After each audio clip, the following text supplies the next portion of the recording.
I'm here with a 2008 Acura TL base sedan with a 3.2 liter V6.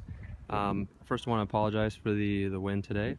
It's going to be a little windy on the video for a short time before I get in the car. I just want to go over some of the reliability issues and the problems I've had with this car. And this car has 161,000 miles, so let's get started. As we go around the car here, I just want to point out that the wheels don't have any rust or any corrosion of any kind.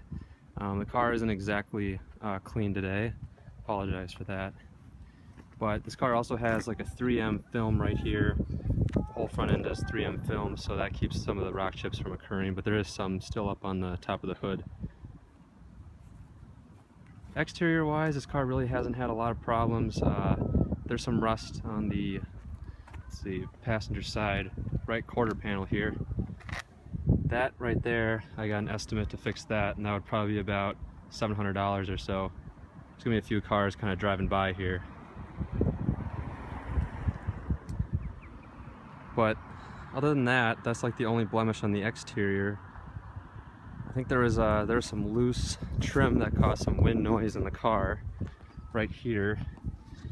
And we got it tightened up though. It made some crackling noises at first, but that was loose when I first got the car, so that was easily fixed. So that's about it for the exterior. There really hasn't been any other problems with it. It still looks great for being 8 years old with 161,000 miles. Mostly highway miles, I'll admit.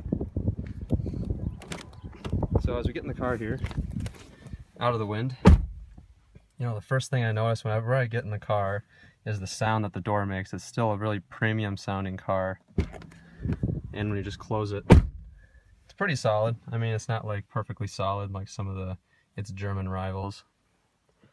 But I have driver 2 right now because the key fob had an issue where the buttons were sticking and caused the alarm to go off a little bit. So I just switched key fobs to the driver 2 key fob. And the battery's going out in that one anyway, so I thought it'd be a good time to switch key fobs. So let's start it up here. If I can get the key. Alright. Starts up perfectly. Haven't had the battery replaced. A low fuel light, but hey, the fuel light works and the fuel pump still works. So let's scroll through here a little bit. Tire pressure monitoring system works great. No issues with that. But as you can tell, it's got 161,285 miles. Like I said before, the hands-free link Bluetooth hands-free phone link system has some issues where it continually tries to boot up and causes the battery to drain while the car's off. So that's mounted up here in this whole console by the sunroof. So I decided, well, I better unplug it or else it's going to drain my battery. And in order to get that fixed, it's going to be $385 just for the part. So I'm going to wait on doing that because I don't need to have my phone connected hands-free, you know, and talk over the phone without using my hands. Not a big deal for $385. I'll get it fixed eventually though. So it just says booting up right now because I unplugged it. So it's trying, but there's no signal. It's not draining the battery anymore. Other than that, let's see. Oh, the right here, the heated seat light for the passenger side went out. So the heated seat itself still works, but at night when you turn on the lights, I don't think you'll be able to see if I turn on the lights now, but yeah, you won't be able to tell. But this light here for the heated seat will glow and this one won't at night. So just the bulb inside of the switch itself needs to be replaced, but other than that, the heated seat still works. The transmission itself is it's not perfectly smooth, but it's not really that rough, so it doesn't have any slippage of any kind. It still downshifts fast, upshifts fast. I've replaced 3 quarts of the 9 quarts in the transmission unit in order to smooth it out a little bit, and so that helped. And I think in about a month I'm going to replace another 3 quarts, and by the end of the summer I'll have all the transmission fluid replaced, so that way it should be a little bit smoother and more reliable over the long run. Another issue was with the side mirror here, where it doesn't remember my old memory setting very well, and if someone moves the seat around and I unlock the car and I get back in the car, the mirror will try to go skyward and start grinding against the gears in the motor assembly itself. So then the motor gets stuck, and then you got to manually move it around here to get it back to the right position. So there's a sensor in there that needs to be replaced. Trying to think what else. No lights have burnt out in the car. CD player still works.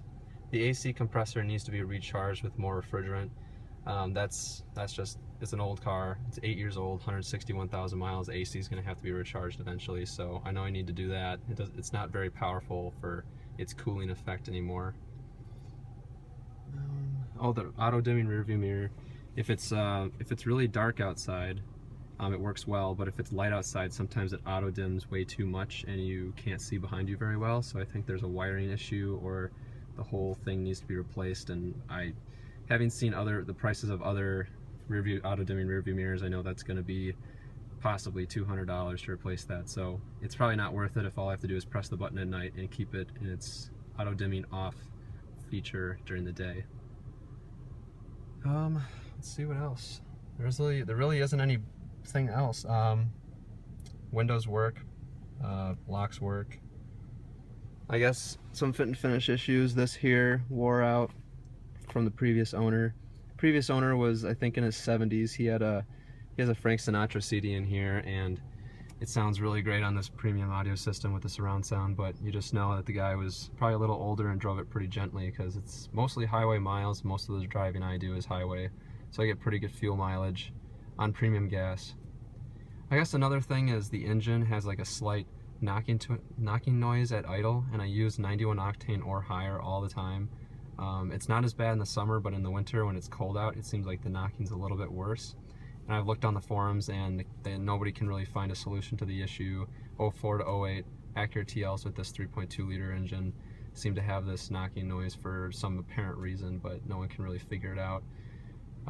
So I'm not too concerned about that. It runs perfectly smooth above 2,000 RPM without any noises whatsoever. It's buttery smooth above 2,000 RPM, and the ride's still great. It still drives like it's got 40,000 miles. It's so quiet on the road. There was some wind noise, like I said, when I was outside. There was some wind noise up here by the A-pillar, but that was fixed just by moving some of the seals around. So other than that, I mean, most of the issues with this car are fit and finish, or it's electronic issues. There's not really any mechanical issues. So having the Acura Legend that we recently sold have 203,000 miles when we sold it, we know that these cars last a long time, and I think Acura really won me over as a customer of these cars, and I just hope some of their future offerings are a little bit more sporty and more pleasing and competitive. So other than that, I've been really happy with this car, and I don't know, if you have any more questions about it, the reliability, the problems I've had, or just anything about the car in general, just comment in the subsection below this video. Thanks for watching, and have a great day. Bye.